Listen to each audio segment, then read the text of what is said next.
Hello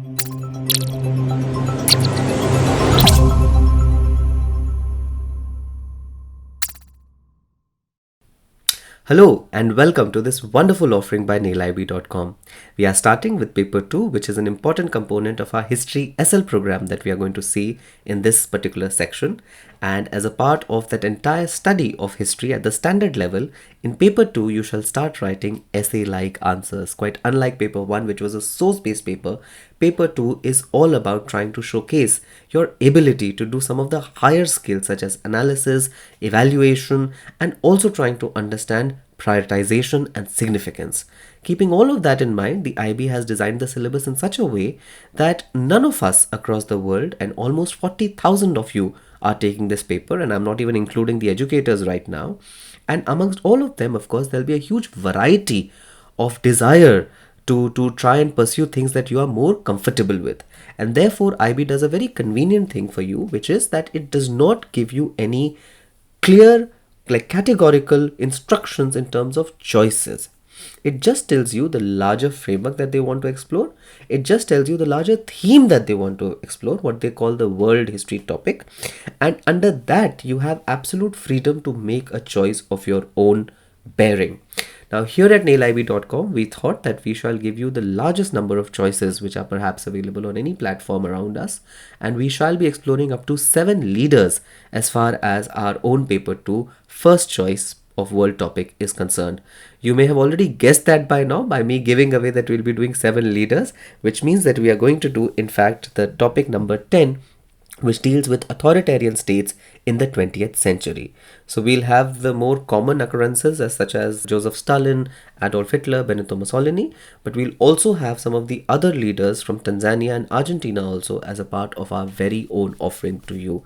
We will perhaps be the only platform who are offering such a range of global leaders to you, and we'll ensure that the texts for the same are kept in such a way that you get the best out of some of the leading text and material that is available in the market today. So with keeping all of that in mind, like we always do, let's just start with looking at the syllabus and what are the key expectations that the syllabus has from us when we sit down to write our paper 2 in our IB exam.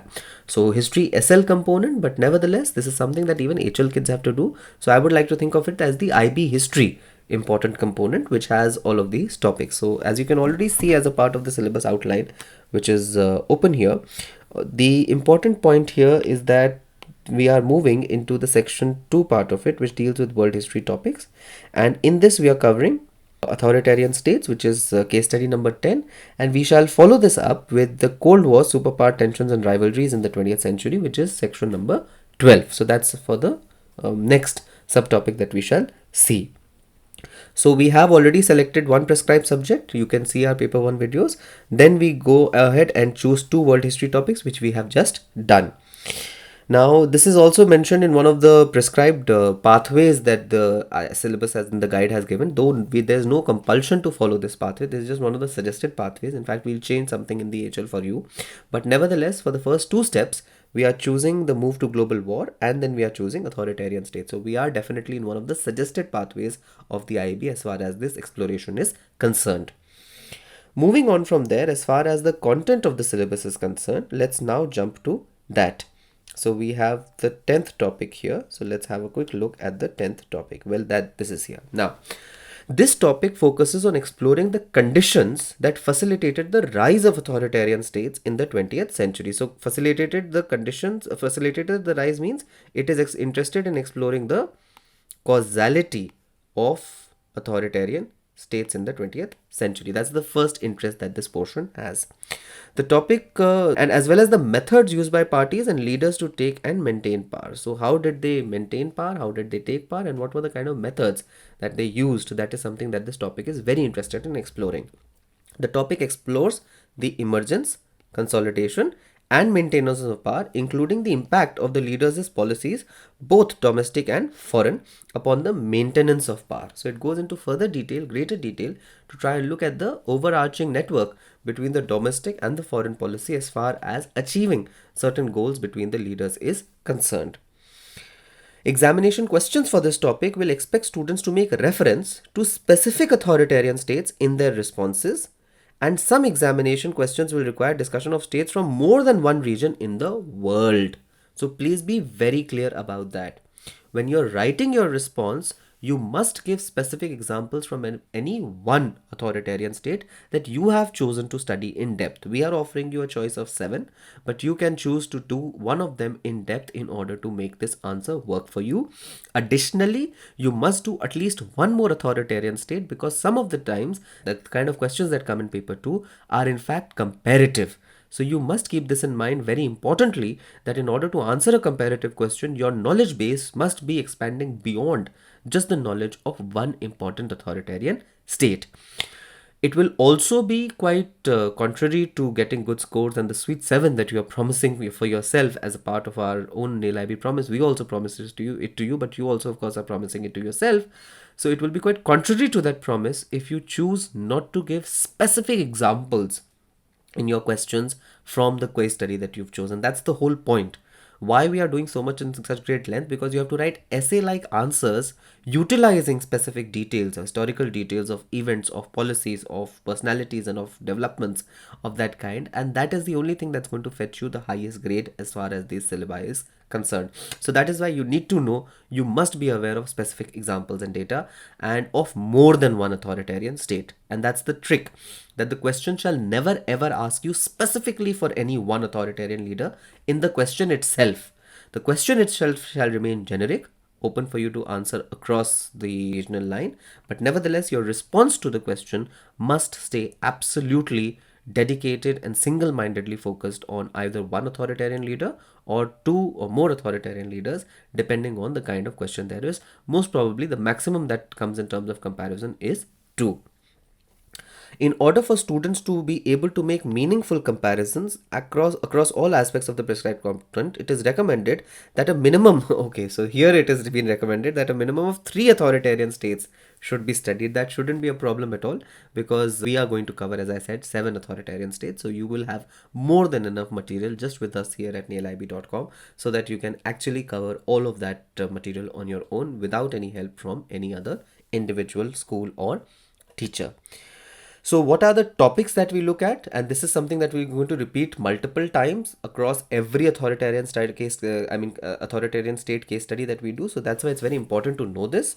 In terms of the key ideas, we need to look at the emergence of authoritarian states, which talks about the conditions in which the authoritarian states emerged, economic factors, social division, impact of war, weakness of political system, etc. Then we will talk about the methods that they use to establish the authoritarian states, which can of course range between persuasion and coercion, the role of the leaders and the ideology, the use of force and propaganda. So these seem to be common themes across all the totalitarian states that we are going to study. Then we are going to talk about the consolidation and maintenance of power. How do they end up choosing that as an important aspect? Are they only using legal methods? Are they using force? Are they using their own charismatic leadership? Or are they using the dissemination of propaganda? Then of course, how they treat the opposition. Is there an opposition allowed? The kind of extent and the treatment of opposition is also something that we are very interested in locating. The impact of the success and of failure of foreign policy in the maintenance of this kind of power, because it's very difficult to think of a leader who tries to exist in isolation and who tries to exist completely alone. So clearly the role of foreign policy and domestic policy, and both the way in which they interact with each other, is also going to be very, very important. And finally, aims and results of policy. So aims and impact of domestic, economic, political, social, cultural policies, and impact of policies on women and minorities. So we are going to look at all the topics and how they deal with women and minorities. I mean, how all the authoritarian leaders that we are going to look at, how they deal with women and minorities, is very important. And finally, authoritarian control and the extent to which it was achieved. So that is also something that is very important to understand.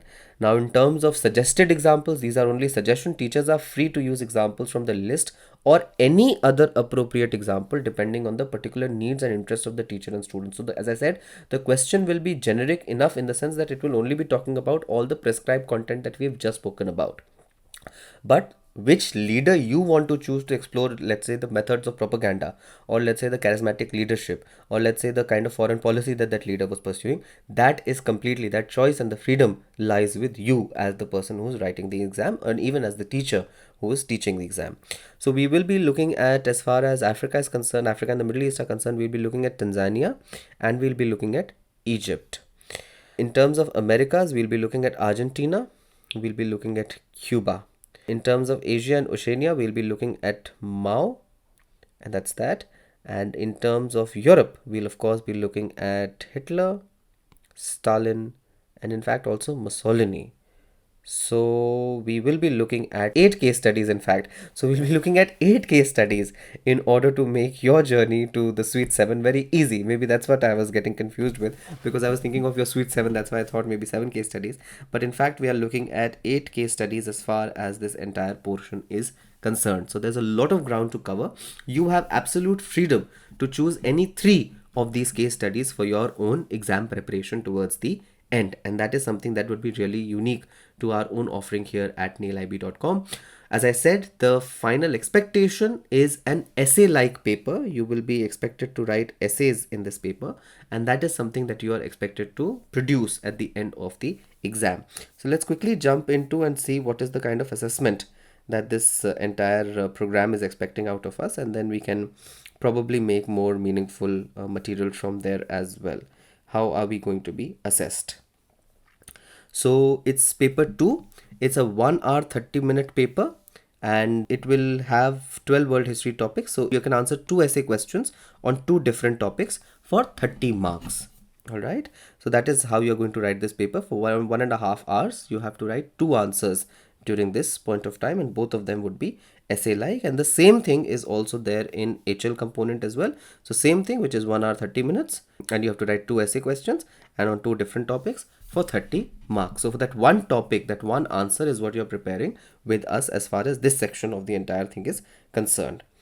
And as far as assessment is concerned, let's quickly look at how this assessment will take place. Yeah, here is the 15 marker. So it will be a 15 mark paper, because that's how you're going to get 30 marks. 2 questions of 15 marks each will come to you. So responses should be clearly focused, showing high degree of awareness. They should be well structured and effectively organized. Knowledge has to be accurate and relevant. Events are to be placed in historical context, and there's a clear understanding of key historical concepts. We'll of course be doing all of this in greater detail in some of our next videos, in which we'll be talking about the key skills that you're required to have. And then example that the student chooses should be appropriate and relevant, and they should be used effectively to support the analysis and evaluation. They should contain coherent critical analysis and of course different perspectives. All or nearly all the points should be substantiated, and responses should have a clear, consistent conclusion. So that's the standard kind of material as far as individuals and societies, the entire group of subjects in IB is concerned. In individuals and societies, history is a part of it, so is global politics. This is the kind of answer that you expect. So basically, structure, coherence, synthesis, and of course conclusion is something that is very core to our entire idea and core to our entire section as far as IB History SL is concerned. I am super excited about starting this journey with you, and I'm sure you are super excited as well about taking this journey here with us at nailib.com. I am looking forward to exploring those scores with you, and I'm looking forward to trying to break down some of the key skills that are required for you to make that journey to the Sweet 7 that all of us here at nailib are committed to. A very easy and a very smooth journey. Looking forward to seeing you in the next video. Till then, thank you so much.